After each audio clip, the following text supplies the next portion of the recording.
First thing this morning then is apologies and substitutions. To note any apologies or changes in membership. Um, so we have apologies this morning from Councillor Churchman, long-standing apology. We do not have present Councillor Stevens, Lever or Drew. Have we heard anything from any of them? We have not. Okay. But we are court, so we will proceed. Right, first thing then is declarations of interest, if any. Steve. There are some references later in the papers to things that could affect employee benefits in terms of discretions. I don't think I am directly affected, but obviously I am an employee that could benefit from any changes. Thank you. I think we have a standing dispensation anyway from the monitoring officer regarding members of the pension scheme. Obviously, any employee representative who is most likely, and indeed some members, to have a conflict of interest with that, but that dispensation continues. Right. Next item then is public questions. Do we have any written public questions? We do not. Are there any public questions from the gallery? Mark. Yeah, thank you. Yeah, thank you, Chair. And really, this is the question I've asked at the last two meetings around the advice received from the Palestine Solidarity Campaign about divestment. I asked this last time, and at that stage, I think your reply was that this was still being, the advice was still being sought from a national level. You had hoped that such advice would be available in readiness for any debate at the full council and also here for this meeting. I wanted to ask if any advice, any further advice had been received from a national level on that issue. I know that the motion fell at the last council meeting, and I might want to just ask a supplementary on that, but have you had any further advice regarding the advice that you received from the Palestinian Solidarity Campaign in line with the advice they gave to all other councils and regulatory authorities? Thank you, Mark. Just to correct one thing, the motion didn't fall at the last meeting, it was not heard. So it's still in abeyance, having been deferred from the September meeting. I'm not too sure what the result of it will be, but we have had something yesterday, which I think, Steve, you circulated last night. I'm sorry, I haven't had time to read it. I didn't get home till just before 10, but perhaps you'd like to provide an update on where that is. Obviously, I would imagine most people from last night will not have read it either. Yeah, thank you, Chairman. So I think the short answer is no, we're still waiting for further guidance. So just to explain this, at national level, the Scheme Advisory Board wrote to government, I think in October, seeking some further guidance at national level because there's a very weighty document, I think, attached to the correspondence from the Palestinian Solidarity Campaign. There's a 75-page Casey opinion behind their letter with some very complex legal arguments around international law and human rights and so on. So I think the Scheme Advisory Board has therefore invited government to kind of have a look at this in view of the complexity of the arguments. I think they said this is one where we definitely seek government's advice and guidance. And that's, I think, their advice as well to authorities is to await that commentary from government, as it were, from the minister. We have also had some legal advice through Access that a number of authorities that are part of the Access pool have participated in.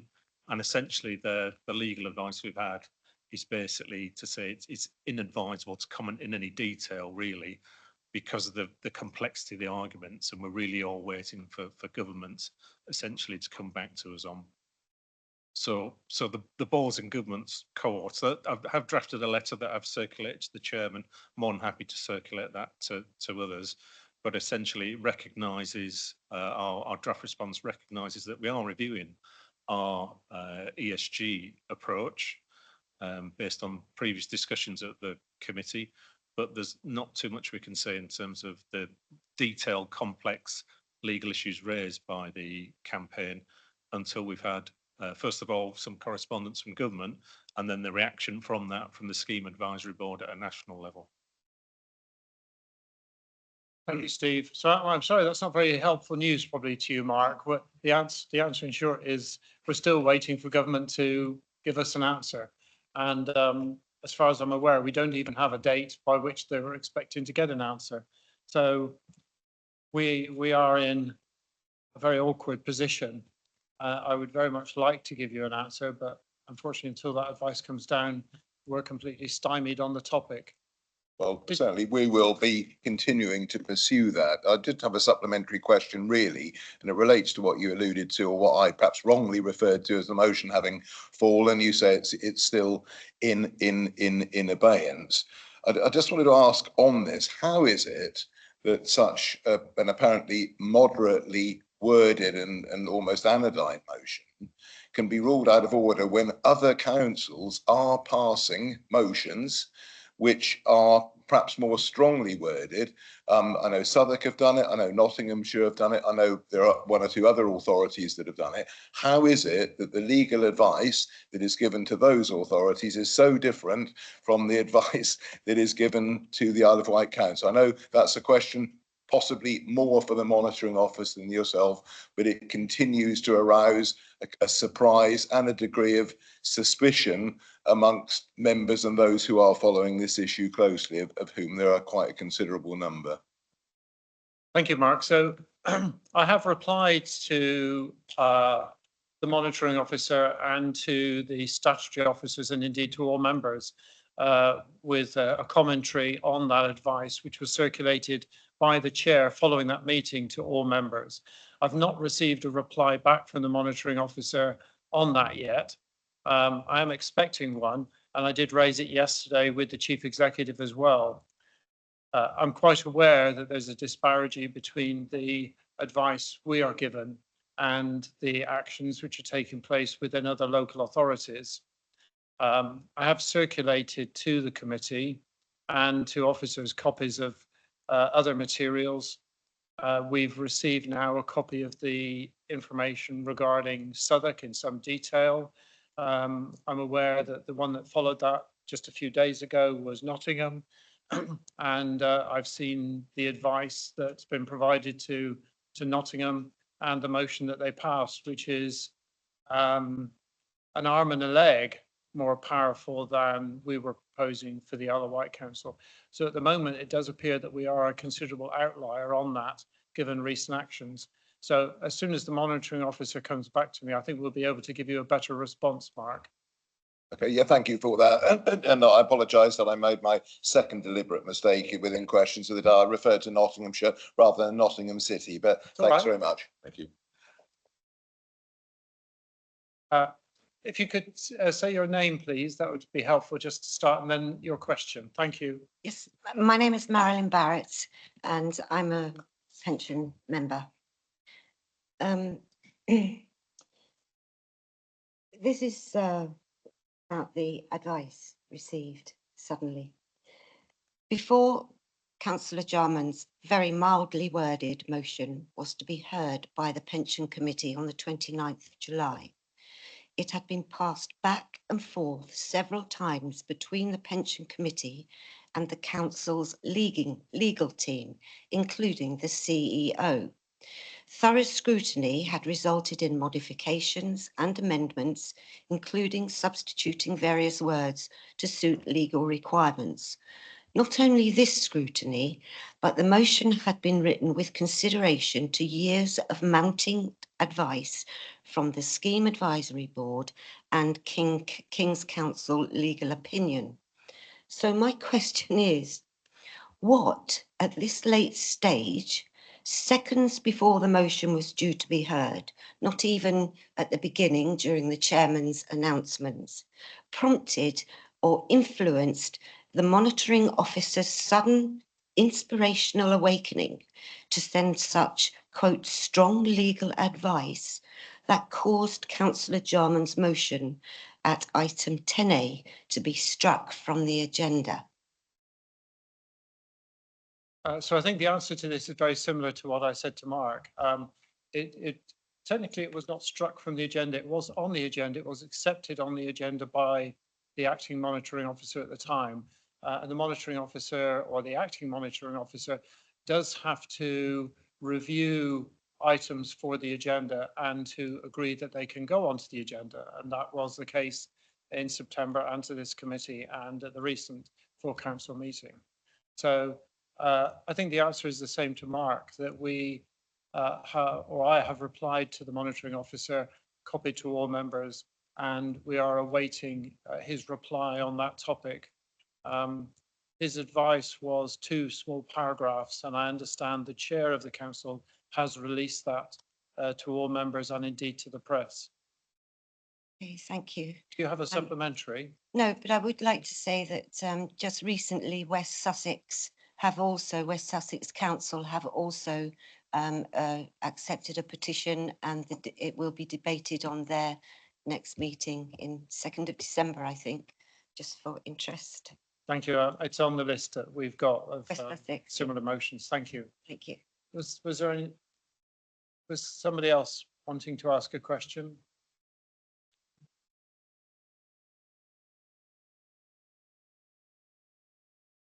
You could make sure the red light's on and start with your name, please. I think, and your is it on? question. Yeah.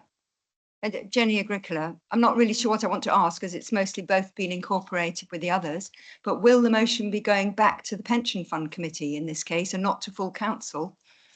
Or what? And who's going to decide it and when? Because it's this, you've been working really hard on it, Mr. Councillor Jarman, and you know, it's frustrating for everybody. Meanwhile, climate, you know, militarism and war equals climate change and ecocide and refugees and ethnic cleansing. And we're doing nothing about it, and pension fund money is invested in this. Thank you for your question. Sorry. I think you're right. It has been covered in some detail. The question sits now with the monitoring officer. His response to that will probably dictate what happens to the motion in the future. But the monitoring officer does have the role to approve items for the agenda for all committees, not only full council, but also this committee and others. So his discretion is very important, and he has a very powerful role to play in that dialogue. So we are awaiting his reply. Okay. Thank you. I hope it comes quickly, if you know what I mean. I'm tired of coming here because you've got lots of other stuff to do. Right. Thank you very much indeed.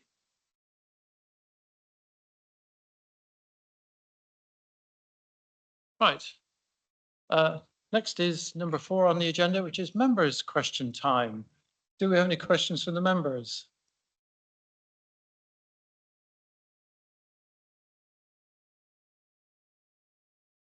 No? All right. I'm not smiling for any particular reason, by the way. Right, next item on the agenda then is the report from the Pension Board. I'm very happy to welcome Martin to our meeting again. Thank you very much, Martin. Thank you, Chair. I'm not too sure who's actually going to talk to this, but I think I'll offer it to Steve first and then come to yourself, Martin, if you want to expand on that. Steve. Thank you, Chairman. Could I invite Yes. Martin to make his contribution? All right, I'll- we'll go I'll straight to Martin. Make any Thank you, comment. Martin. And very good of you to come again today. A pleasure, Chair. I was just going to draw out a couple of things from the report. Firstly, on resourcing, we'll hear later in the meeting about all the projects that are ongoing, and the next year is going to be very busy for all funds in terms of preparing for dashboards and data cleansing, and we're still implementation of the McLeod remedy. There'll be retrospective backdating of survivor benefits, death grants. There's quite a long list, so the board is happy to see that the focus is still on resourcing, getting that resourcing levels right, and restructuring, regrading is still on a priority for the funds. So we are pleased on that. And the other thing from that board meeting was a unanimous view that there was a hope to see the pooling matter settled, the great matter settled So I think those are the principal takeaways from the meeting. Steve? Yes, could I just following on from that, I know resourcing for the administration function has been a particular concern of the board. My colleague Richard might say a little bit more on the admin issue on this, but it's something we have been making some progress with, and we just made an appointment earlier this week to a new role. It's an internal candidate, but we've created a new role, and then we'll be backfilling for their role when they start. So we are providing more resource, more bodies into the admin function to ensure it's staffed adequately to do the workload expected of it. So we can perhaps cover that in a little bit more detail in the admin update later on in your agenda. Thank you, Steve. And we should have started, of course, by welcoming Richard physically to the room. We're used to seeing you on the screen. No, thank you very much for, sort of like being here on my first occasion, as I say, in person. Yes, I'll touch on the staffing when I come to the admin report, as well as to other items. Yes, it's nice to be here. Thank you. Okay, all we're asked to do here is to receive a copy of the minutes, which I think we've done. Don't need to say anything further on that, but thank you for that. Item 6 then on the agenda is the draft annual report, which is the big bulky document which is sat in here. It took me a very long time to read through it quite meticulously. I do have a few little comments on it, but I'll allow the other members to talk on it first. But Steve, if you want to introduce it. It is under the name of the Director of Finance and the 151 officer, and I noticed today that Chris Ward hasn't arrived. Is he expected today? Do we know? He's provided his apologies. He's tied up with local government reorganisation issues this morning, I'm afraid. Right. And Kerry wasn't available to deputise, I assume. She's probably tied up with similar matters or the budget. Right, we'll leave it in your capable hands. Thank you, Chairman. So just to fairly briefly introduce this item, because members have already seen quite a bit of the annual report, which includes the statement of accounts, which has previously been reported to the committee. It is a long document. I apologise in a way for the length of it, but we are reporting on things we have to report on, as it were. There are certain items that must be covered to comply with the guidance. So it has a format of its own. And this year in particular, there's some additional items of information that have been included. It has to be published on the 1st of December, so we are kind of running a little bit to the wire, which in part reflects the new additional information we've had to provide within it, and also reflects the fact that somebody new is dealing with the annual report. Last year it was dealt with by Joe, who left at the end of December. So as I say, it's got standard information, including the accounts. The accounts are getting to the point of being signed off. I think it's fair to say by the auditors.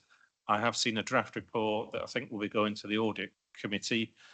There is a couple of issues, mainly around the timing of information within the accounts, where we used estimates, the best estimates we had at the time, and subsequent information came along.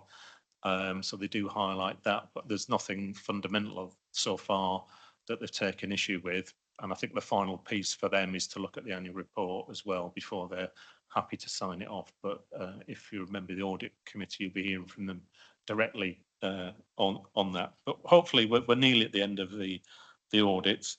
The annual report also includes something I should highlight, the governance compliance statement, which again is something we must produce annually, and is there in Appendix 2, I believe, as is the governance policy statement, which is related to the compliance statement as well.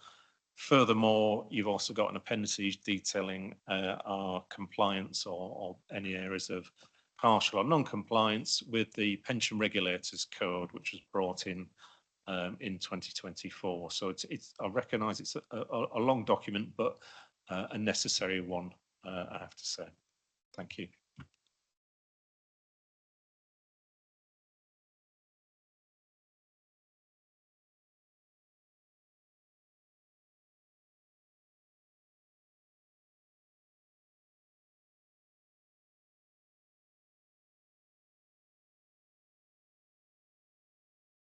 Actually, more, I was going to say that it's a fairly comprehensive report. And when I think looking at the, if you go straight to the governance issues where there are a number of areas where we're compliant and obviously not necessarily fully compliant. And the question is really, do you think that we're heading in the right direction on those partially compliant issues?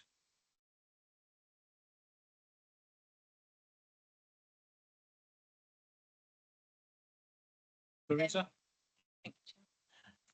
I think we've still got to have some further conversations. So there's some around sort of representation and voting rights of employer member reps, for example. So that's a conversation with the monitoring officer, and it's something we've picked up last year and we've been waiting for answers. So we're still carrying on with those conversations. So we are pushing for it to get some answers. I'm just trying to remind myself of the other areas in terms of also, well, a lot of it comes back to then obviously having an employer rep as well. So again, we've got an AGM coming up on the 4th where we're inviting employers to come and see us face to face. So it's a new thing we're looking to bring back. I think it hasn't happened for a number of years now. So we're looking to try and build our connections with the employers again. I think due to resourcing probably over the last, I don't know how many years that it hasn't been happening.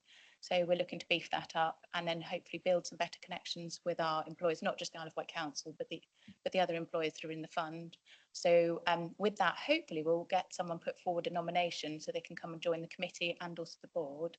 So we are working on things. I can't promise that they're going to happen tomorrow, but we're always, Steve and I are always picking up these conversations every month and trying to move them forward, if that gives you some assurance. You wanted to add something, Steve? Just to add as well, we've seen the draft regulations issued very late last week for the pension bill. So they're issued something like Friday morning. So we're still kind of getting to grips with those. But I did notice they're still emphasising training as important, which is something we have put on the agenda of the committee several times. We now, thanks to Louise, have a draft training. Also, we have an agreed training strategy.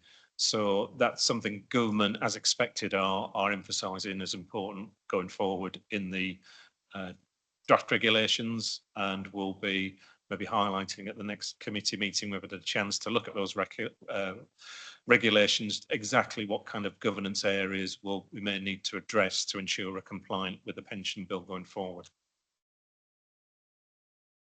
Louisa?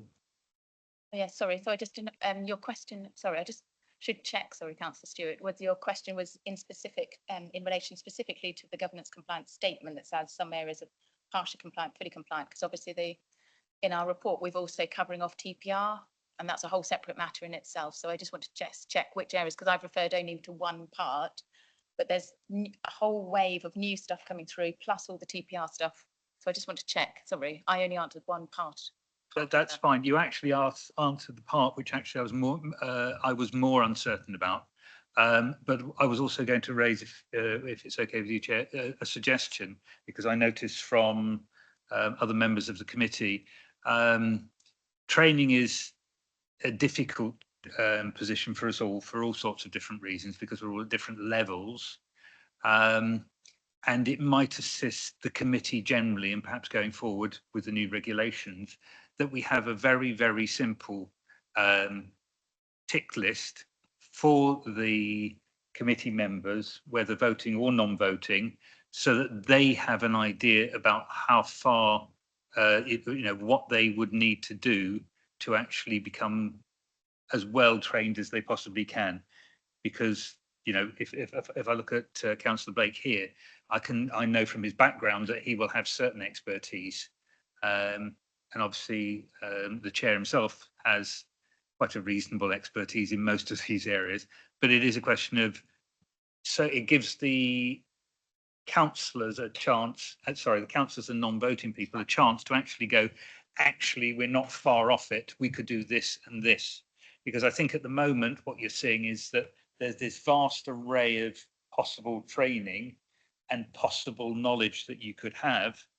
And in as a whole, that level of knowledge is actually quite complex and quite difficult to sort of get your head around unless you have some kind of background. I mean, obviously that's for you and for you, both of you, as people dealing with that training and dealing with ensuring that we are up to speed with the knowledge that we require. Louisa, no. So there's an appendix on the learning and development policy that there's a one-page appendix that lists out, but we take it on board around a tick list, and we can circulate that round. And I'm not going to hide the fact that it is onerous, and although people may have background knowledge, there are 8 modules that CIPRA expect. There's another 5 or 6 that the pension regulator expects around conflicts of interest, scams, fraud, which are very specific to managing money. They shouldn't take too long, but unfortunately all of them require a tick. And then before you even put on the council ones around anti-bribery, around data protection and those. So there's 3 kind of buckets, and unfortunately it goes 8, 6 plus council ones. So there's already a block, and that's before you even start getting Royal London in to talk about bonds. So I can't pretend that it's a short list. And unfortunately, the expectation and what other funds do is people take 3 days and they get in the first 6 months and they go off and they just blitz these. And I know and appreciate it's time, but that is what's happening in other funds. And that's the approach people have taken for the last 10 years. So I think we need to catch up. Thank you. So the just to expand on that one bit is that the training is required not only for those who are on the committee, but also for the substitutes who may substitute for them on the committee. And it is quite an extensive list. And the good news is that we have an officer within the council now who's coordinating all of the training lists, which are the generic things for councillors and the ones which are specific to each committee. And there is a list now for every committee. And I appreciate that the combination of the council plus the committee lists can seem quite onerous, but there's no avoiding it. And in a way, it's a very positive aspect. It's a positive reflection that we are ensuring through that we have competent members of the committee and that we make competent decisions. So fully supportive. Did you have something else to raise, Nick? Nope, that's it. Steve, you were next. Yeah, thank you, Chair. If I could ask everybody, because the blowers are on just to stop us from freezing in here, if you could either speak quite loudly so that the people online in the recording can pick it up, or perhaps move your microphone a little bit closer to you. Thank you. Yeah, thank you, Chair. I've got 2 questions, if I may. Firstly, one is around investment strategy on page 97, refers to us as a committee looking at this on an annual basis and then looking at it in detail after each triennial valuation. And linked to that on page 104 refers to the ESG policies, where the committee has effectively delegated policy making to our investment managers, which is a position I've never found to be acceptable. I think we need our own ESG policy. So my question on that is, have we got a date in mind for when we would actively review in detail our ESG policy and linked investment strategy? And a second unrelated question is on page 118, we talked about the engagement of Hyman Robertson as an interim measure to support the administration of the council. Obviously, that was a necessary but quite expensive option at the time. So could you just update us where we are in terms of our internal resources and the reliance on Hyman's? Thank you. Steve. In terms of ESG, we did have a session back in August, which seems a little while ago now. I'd accept to make some progress with colleagues from Hyman's Robertson. I think they've been essentially waiting to see or have confirmed which pool we're in before being able to progress that in some ways, because we need to understand kind of what the role of the pool is, what their offering is, this and a bit of detail there really. So now we've taken that decision, that can be worked on further. Colleagues from Hyman's Robertson might want to add their own thoughts in there, but I seem to recall in discussions with them we were hoping to bring something to the next committee meeting in February, at least in draft on that. for consideration. So hopefully that's not too far off. In terms of Hyman's Robertson's support on the admin, we continue to use their admin support. We're looking at perhaps using the bulk of their support to help with issues around the McLeod compliance, but we've not quite managed to finalise that arrangement yet. I'm hoping to do so imminently. I think we're part of, maybe I don't want to step on Richard's toes, but part of the idea behind the restructure and the extra resources we're putting in place for the admin team is that as that gradually increases, we can gradually step down Hyman's Robertson over the next 12 to 15 months. And that's something I've been upfront with Hyman's Robertson about. I'm not saying anything they're not aware of there. But it all takes a bit of time, of course. You know, people don't know everything the day they join. So it's going to be a gradual process. And there are, I would recognise there are an awful lot of projects. I'm sure Richard's got a list as long as your arm of projects on the go that are admin related, like dashboard, like McLeod, like GMP reconciliation and so on. So there's an awful lot, as well as the business as usual. I think part of what we've had to deal with is a lot of one-off projects as well, and that's definitely caused a bit of a sort of lump in the workload, as it were. But yeah, we're conscious that it's an expensive resource, and we appreciate the need to develop our in-house expertise, as it were, so that we're self-sufficient at some point in the not too distant future.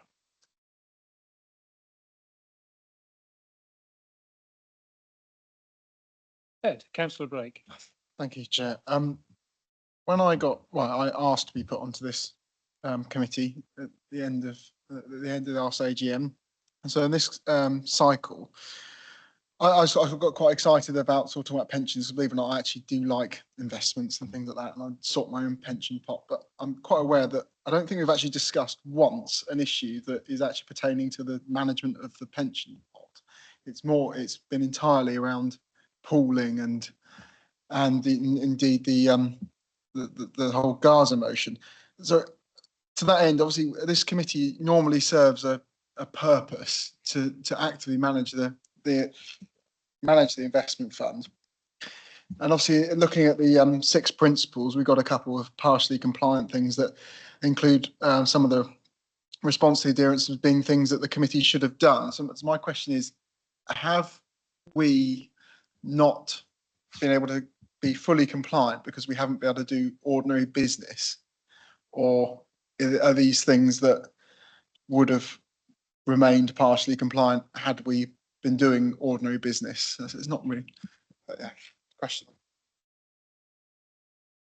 Thank you for that. I mean, we have made decisions about directing investments and weighting investments in various pools and things. Obviously, the events of this year have been, and indeed more than a year now, have been quite extraordinary in terms of the changes that the government are bringing forward.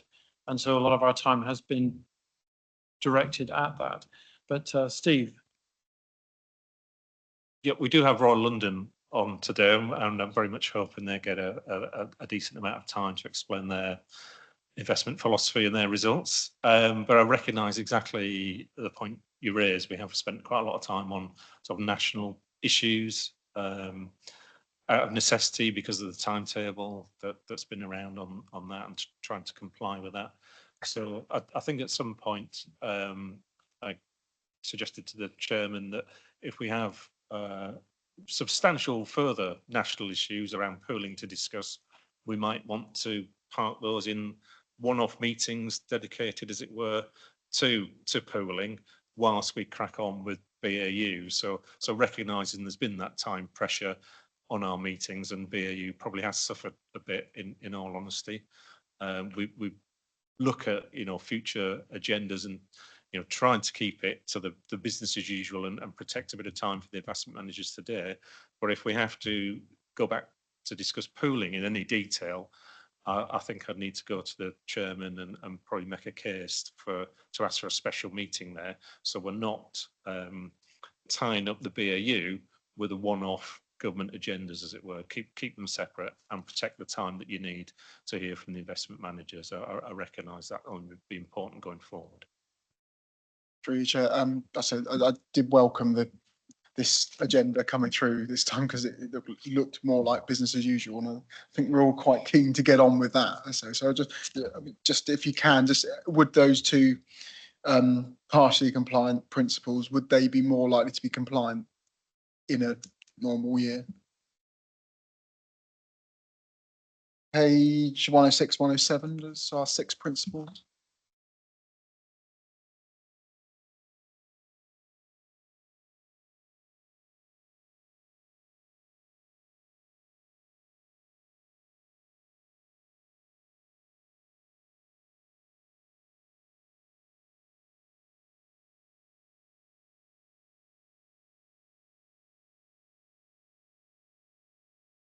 And so yes, and that's our intention. So Royal London were meant to come in June, for example. The meeting didn't go ahead. They're back here again. So we are behind, and yes, we do need to get back to business as usual. Thank you, Phil. I think to that point, you know, I'm not going to be adverse at all to further extraordinary meetings. We've dealt with that, and it's probably a very good idea to divorce from our business as usual the extraordinary discussions that we have to have about pooling, and there will be more discussions on that topic over the next few months. I fully appreciate that. No way of avoiding it, as will be the case now as we start to digest the pensions bill that's going through and the implications of it. There's no shortage of topics that at a national level will impact us and will continue to do so. Right.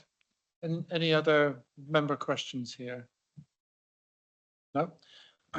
So we do have some recommendations. I have only one issue, which is one that we bring forward quite regularly, and it's particularly important here because the forward in the actual report that we're going to put forward includes material from myself or under my name.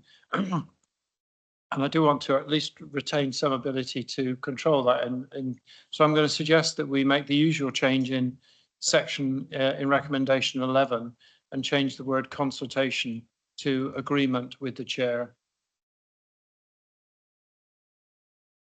So I'll make that as a suggestion and see if everybody is happy with that or anybody has any further comments. We seem to do this quite routinely. Sorry, Chair, can you point me to the appropriate page? Yeah, page 10, recommendation 11, second line.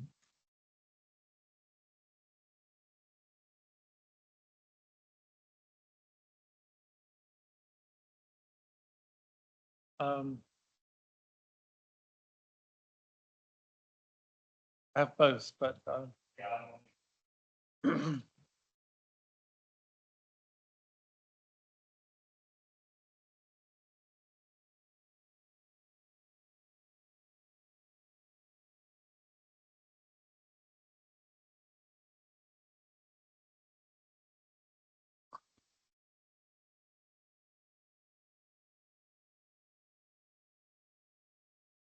any comments or thoughts?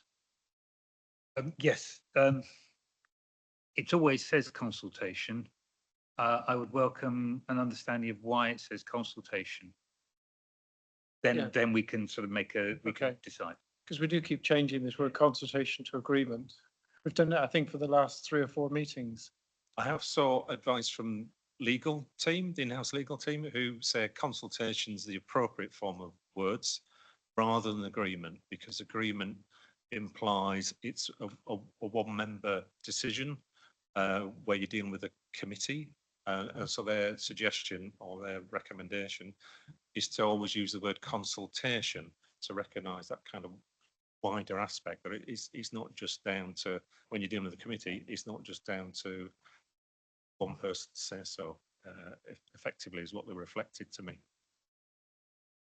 I don't know, we've always changed it to agreement with, and then what I've done is usually gone out to the members with emails saying, here's the proposed change, are you happy with it? So it's, I don't think I've actually taken any unilateral decision as chair in that regard. I've always invited the committee to contribute to it.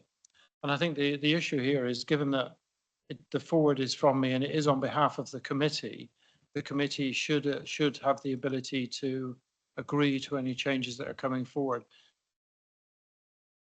Chair, just to sort of elaborate on the two likely scenarios, one that be that you disagree with any consultation, and one that you agree with any consultation.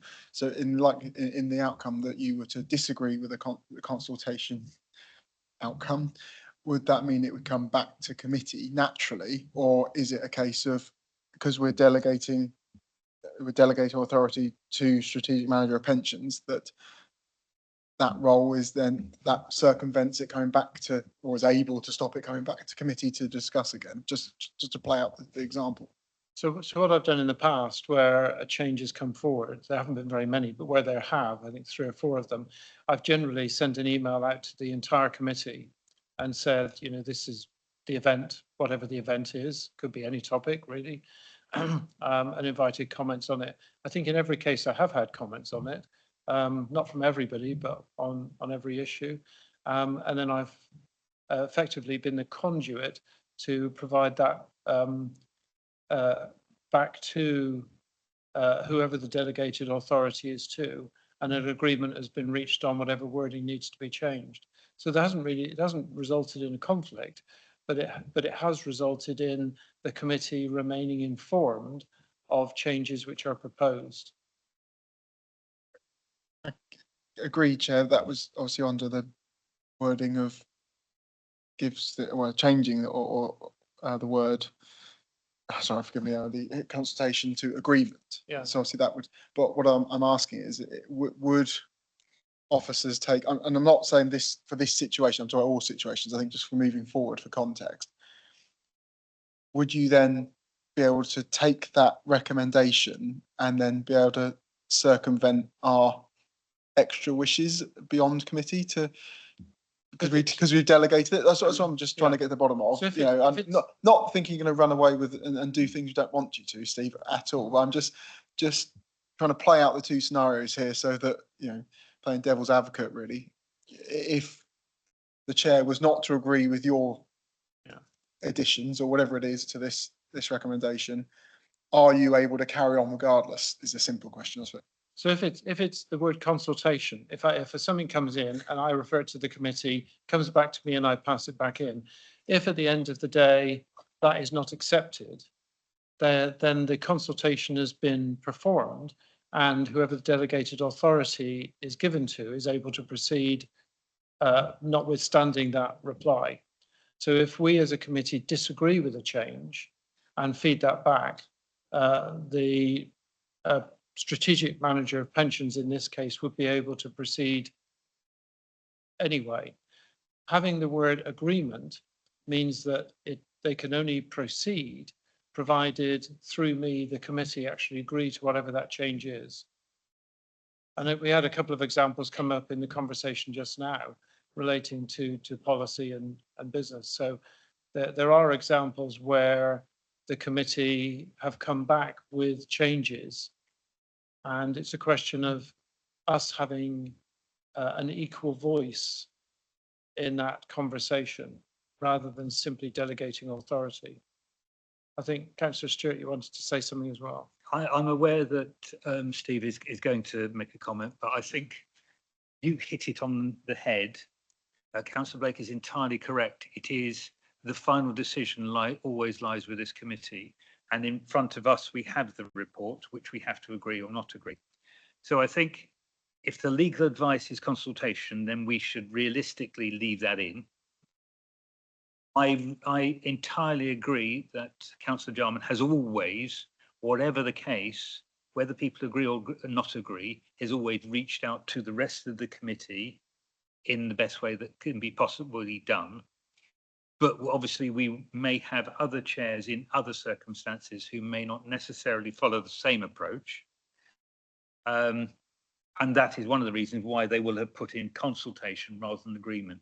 But the final agreement will always come back to the council, to the pension committee. And that will allow non-voting members and others to also contribute as necessary, when I know that you always include Steve anyway. So I would be minded to leave it at consultation at this stage, but I will listen to any other, I won't make another comment, but I will listen to what everybody else says at this stage. Thank you. So the question, the concern is about the committee retaining the final voice. Steve?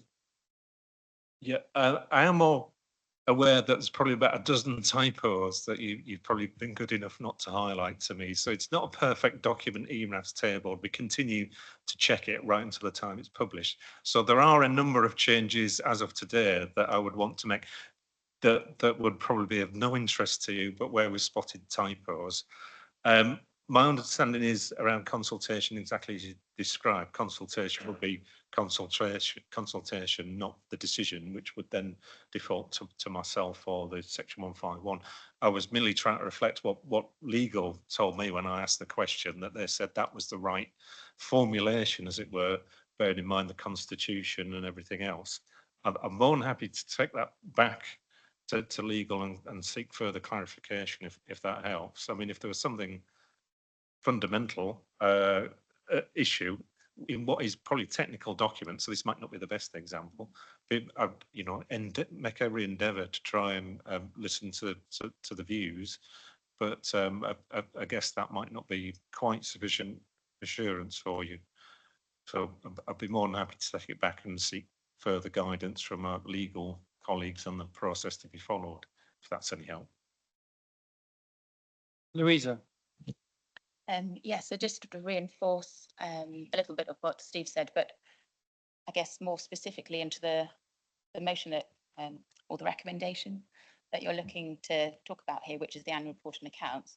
I guess I just want to take a step back and ask you to see the big picture on this one, that the document will be being published on the 1st. There isn't too much time, and that's when members start seeing it. It is also a document that goes to auditors, so they will have a say. So as Steve says, it's a technical document. So to think that we're going to go off and start drastically changing things would be wrong, because it's already gone a very long way down the line.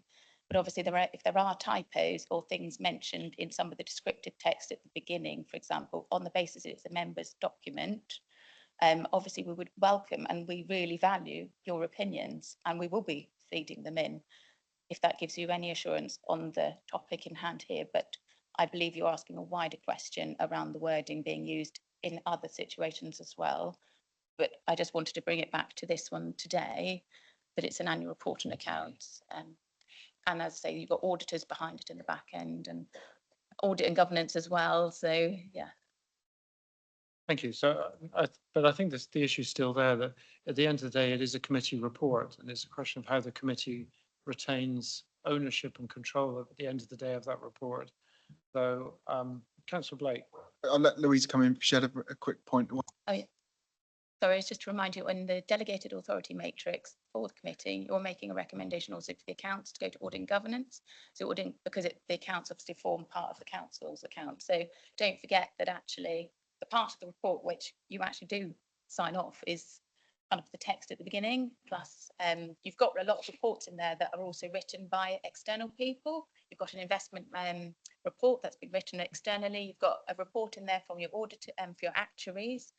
You'll have a statement in there from your auditors. There's the part that you'll be able to comment on will be some of the narrative in the front half, because there are actually a lot of reports in here that have been drafted by externals around the relevant topic. So that's obviously welcome feedback, because that's the nature of it. But in terms of to think that we're in control of all of this, as I say, lots of reports have been drafted by externals and included in this report. So if that helps. Thank you. It does, but I say this is a particularly poor example in this situation. And of course, things like spelling mistakes, we don't want to have to come back and approve spelling mistakes at this committee. I think what the point we're trying to raise is just to make sure that if there was important decisions, probably nothing to do with this paper, anything like that at all, does the word in consultation with, I mean, I've always been taught when you're making rules and stuff for things, you assume that your best friend and your worst enemy are applying to the same rules, and you just try and limit things as possible to make sure it's for fairness more than anything.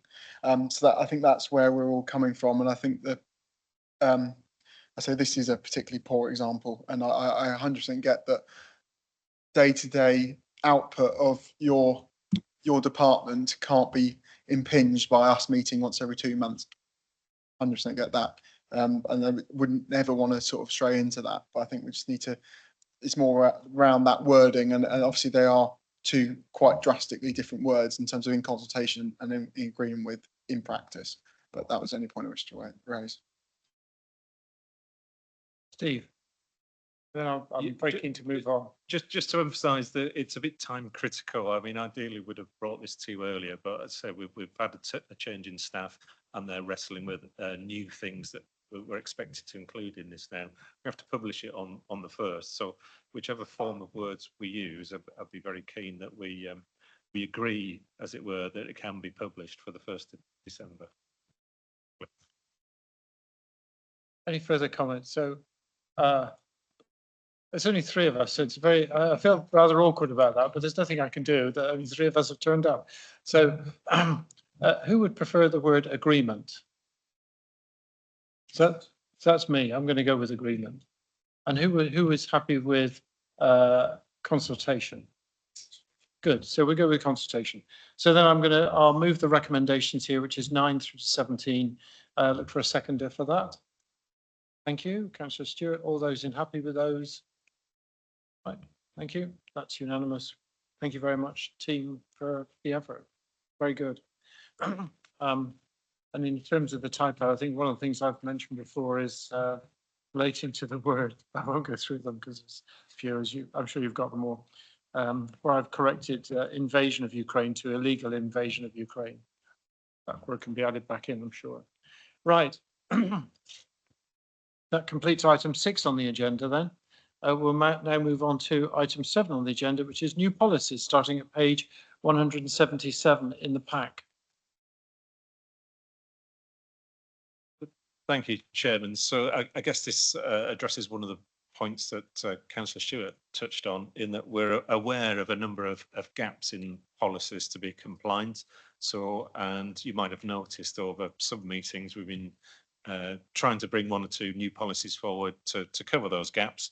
This builds on that work. We're aware that there's certainly a gap with regard to the Treasury strategy. The Council has a Treasury strategy and will have had for a number of years. The pension fund, because it has a separate bank account and because it holds funds for slightly different reasons than the Council, essentially good practice would suggest we shouldn't hold too much cash. We should hold enough working capital, but we should use our cash to get invested and get a gain from the market. There are particular reasons why we're not quite in that position at the moment. We're holding on to cash that was due to be invested in a property manager as per a February decision by the committee.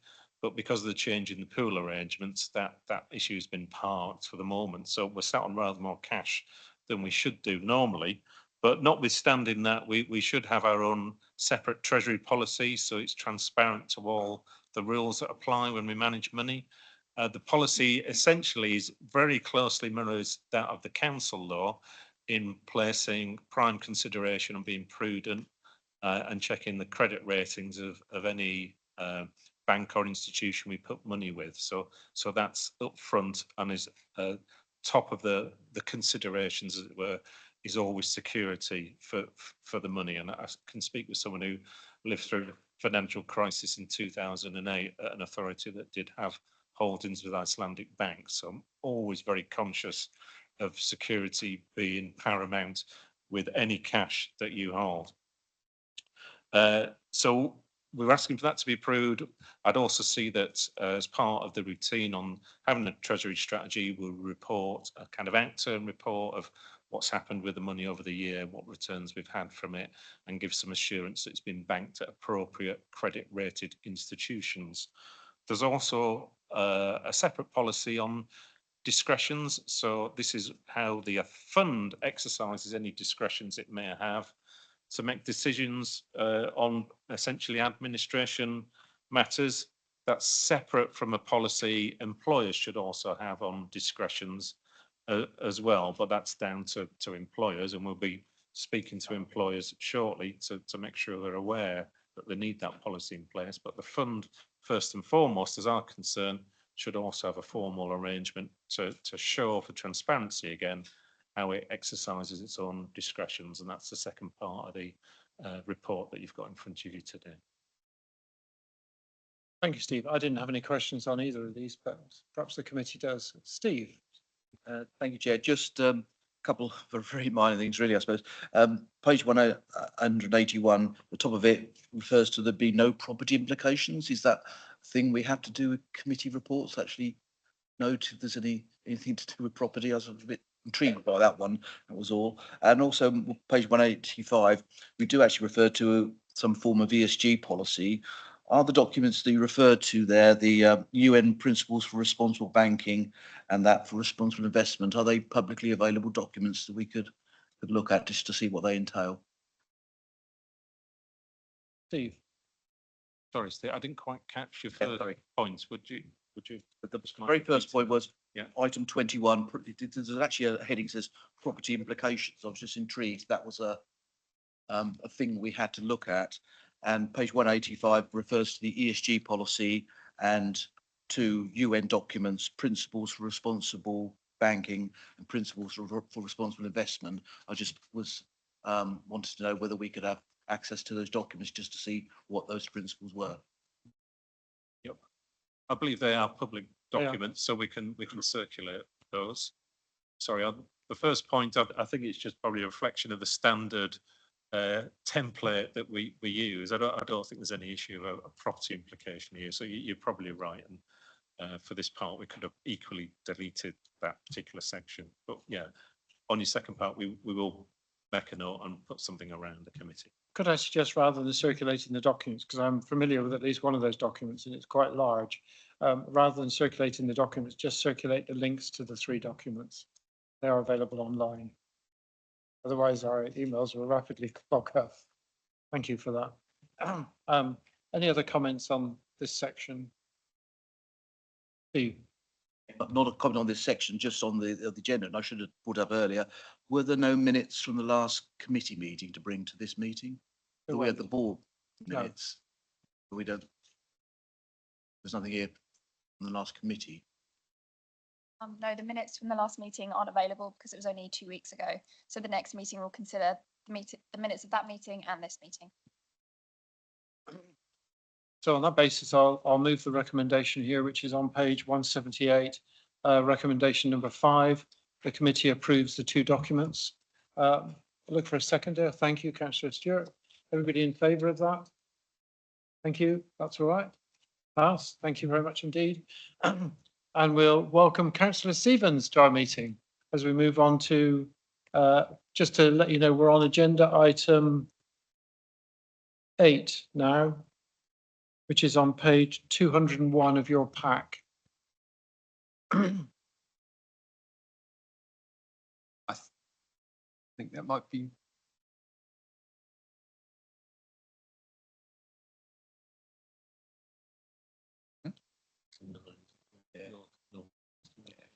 Yeah, that's fine. Everything all right?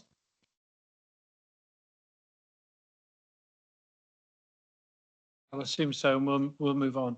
Right, agenda item 8 then, which is the administration service update. Thank you. Okay, thank you. Richard. Thank you, Chair. Yes, there's quite a variety of different items to sort of raise on the administration side, but I actually wanted to just open with compliance, because I know Councillor Blake touched on that a little bit earlier. During the course of this year, from an administration point of view, I can confirm that the pension increase exercise was completed on a timely basis, that the year-end data was completed on a timely basis and submitted to as part of the valuation data exercise so the valuation could be run. The annual benefit statements, we managed to issue 100% of the annual benefit statements by the statutory deadline. There were no pension saving statements this year, but we did complete that exercise for the annual allowance review by the 5th of October as well. We are currently working with Steve and Louisa on submitting the TPR scheme return with a deadline of the 3rd of December. All of these exercises, we've also done a lot of work with employers as well with regard to making sure that not only are they paying their contributions to us on a timely basis, but they are paying at the right rates. So we've had a review against the rates and adjustment certificates to make sure that everybody's paying at the correct rate as well. We've done a lot of work in that area. So from an overall compliance point of view, we are hitting our deadlines. I'm not saying that it's not been without difficulty in view of the resources, but we are actually fulfilling our compliance obligations. With regard to casework statistics, they have fallen, as you'll see, probably to about mid-80s. That said, there has been an uptick in sort of like the amounts we're managing to complete in the last couple of months. I think a lot of that was due to the summer holiday period. And also you'll notice within that as well that the volume of casework has almost doubled. It's doubled from about sort of like 500 cases a month to about 900. So there's been a huge push on the volume that is going through. So I'm not just quite pleased, I'm very pleased with the work that the team has done. It's been a huge effort by the administration team, and I just want to sort of like thank them publicly for that. With regard to the rest of the report, I just wanted to pick out 4 items that I was going to talk about. McLeod, I know that Steve has just touched on that a little bit earlier. There were 1 or 2 other things. We've actually got in place the project plan. Everything's ready to go. As Steve mentioned, there's 1 or 2 technical issues that's really just delaying the start date on that. We're just working on that to get that resolved. There's also a bit of a training exercise to do, technical training exercise with our software providers, putting them in touch with Hymans on how to do certain tasks. So that we can do things on a bulk basis rather than doing it on an individual basis to try and speed up the process. So we're just running through those additional issues to try and clarify how we manage it on an efficient basis. A part of that as well, as you'll see within the notes, is the GMP rectification exercise. This is an exercise that we have picked up back from, it was paused back in 2023.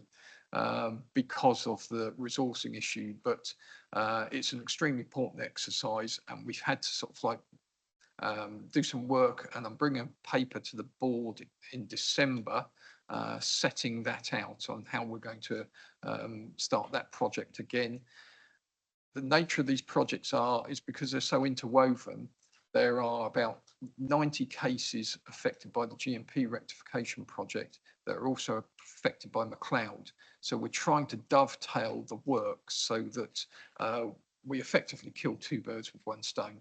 So when we do the McLeod work, we'll do the GMP rectification as well. So we're working with Hymans on that. Moving on to the pensions dashboard, which was another statutory compliance. We were supposed to be onboarded by the 31st of October. We onboarded on the 29th of October, and we are now doing daily overnight cycles where we're uploading. It hasn't gone live nationally, but we have onboarded by our sort of like compliance deadline. So we're really pleased about that. There are, with a number of these tasks, some supplementary work to do. We're still working with our AVC providers so that we can integrate on a monthly basis the data that we get from our AVC providers and load that onto the dashboard as well. But really pleased with the performance of how that's working. It's a 2-step process that we're going to integrate going forward. The next one I just wanted to touch on is Engage. You may have noticed that last week we went live with a new member self-service portal. We have, with regard to that, if you go into the sort of like main pension fund websites, there's a link up in the top right-hand corner that will take you through to the portal as all members. So that's working effectively now. The other one that I just wanted to talk about as well was staffing matters, just bring you on to that as well and give you a general update. Approved restructure was approved back in September. It effectively doubles the size of the team. It also includes a new tier of officer, which Steve alluded to earlier, of senior officer, and we made our first appointment on this week. We're hoping to do some more interviews next week and make an appointment next week for another senior officer. In addition to that, we will be backfilling with further appointments over the next couple of months to try and increase it up to sort of like 12 ultimately. But we're going to stress test the team as we go along to make sure that we've got the right numbers in the right places. So we'll be monitoring the workloads and how that impacts the team. Off the back of that as well, there's going to be a training and development strategy, which we're looking at, and we're working with some outside partners to start formulating that in a similar manner to the committee and the board. Officers also need to sort of like develop their knowledge and skills and understanding. So we're going to be putting together a proper plan with regard to officers every year that will be integrated as part of their appraisal and objective setting process, as well as an employer training strategy as well.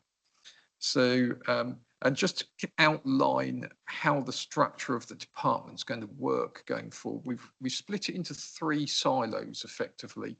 So you have, in the first silo, you have software and systems and projects, which is a bespoke area. As like most pension funds, you move towards more to a digital platform. We're looking to sort of like make sure that we have the right skills in place to sort of like develop that, with other things like ultimately things like AI coming along and how we can use that data to our best advantage. Then we have the traditional silo of casework, benefits calculations, and the running of the payroll. And then there's the third silo, which revolves around data management, making sure the data quality is correct, and also our relationships with our employers. I think, I believe it's been well received because it provides clarity of roles and responsibilities within the department. And I think it'll also provide clarity to as well our scheme employers. So that's the strategy we're proposing to take going forward. I'm happy to take any questions on anything within the report. So I'll open it up to any questions. Thank you, Richard. Councillor Stewart. I hope this isn't premature, but actually one of the key things for me on any large organisational structure like this is, are you getting a lot of complaints? Clearly you're not. I can see you've got one. You know, having gone through this, I am very impressed, and on the basis that I'm involved in the teacher pension issue, the pension fund that you deal with and administer seems to be very well run. I welcome this entirely. If I can just comment on the complaints process, that is an area that we've developed as well. It's an interesting one in the fact that sort of like Louisa brought forward the discretions, administering authority discretions policy. There was a case recently that involved that where officers couldn't make a decision because the policy wasn't in place to be able to make that decision. So the fact that that policy is now in place will support officers in being able to sort of like execute their duties. So that's been very useful. There has been 1 or 2 other areas, and that's an area of training that we will be developing as well, sort of like complaints management and the whole IDRP process and the steps that we need to take. So I wouldn't say that I wouldn't expect a lot of complaints, but it's identification and resolution of them that we're looking to make sure that we've got a proper framework in place going forward on that too. Yeah. Steve, next question.